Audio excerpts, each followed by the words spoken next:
Hi, it's LaBriece Oxner coming to you virtually from Switzerland. We've got some more roll down bar, so come on with me, let's have at it. This is the roll down bar that I promised you in standing. So go ahead and grab onto the outside of your springs or toward the outside of your bar, whatever your bar setup is, on whichever springs you normally use for the rest of the series. So yellow normally for women, blue for either men, or if you're heavier set, heavier body weight, you'll need the spring support for this. I usually go back far enough away that I feel like it's too heavy.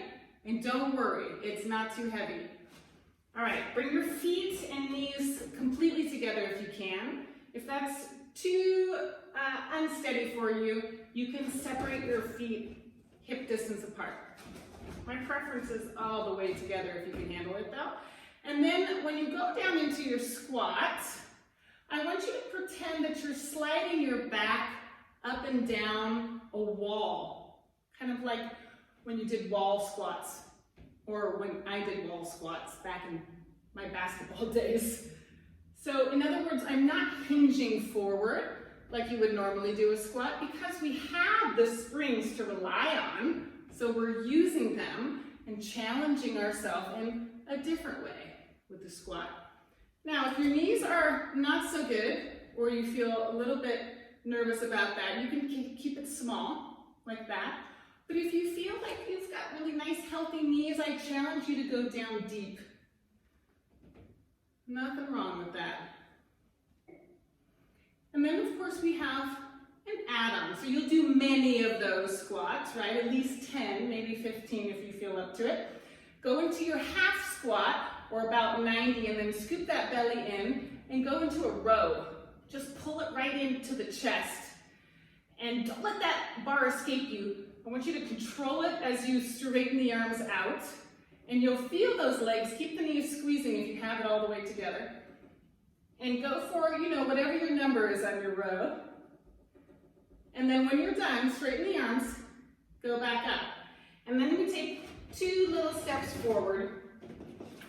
Take an underhand grip to the inside of your spring. Go into your half squat. Keep your elbows nice and high. And go into a bicep curl, which is different than just pulling in. That's another row. I want you to really curl and scoop the belly in deeply. The shoulders are down, the elbows are high, and the knees are squeezing. Go for whatever your number is that you feel like you can handle, and then straighten yourself back up again. All right, one more nice fun thing we can do from standing here is facing away from the tower. Hold on to that bar. Take a step forward, and then set yourself up for 90-90 lunges. You can keep your bar just at your chest and go down and up a few times with the back knee. And then find your lunge, pull that belly in, and go for a chest press here. These are always nice, yeah? You can, of course, add on to that. You could go overhead, keep it steady and back in. You could also add tricep press. When you're done, pull it back in, take a step back in, take your bar out, and we'll call it a day for now. We've got a lot more fun stuff on the tower. That's it for today. Thanks for joining me, and I'll see you next time.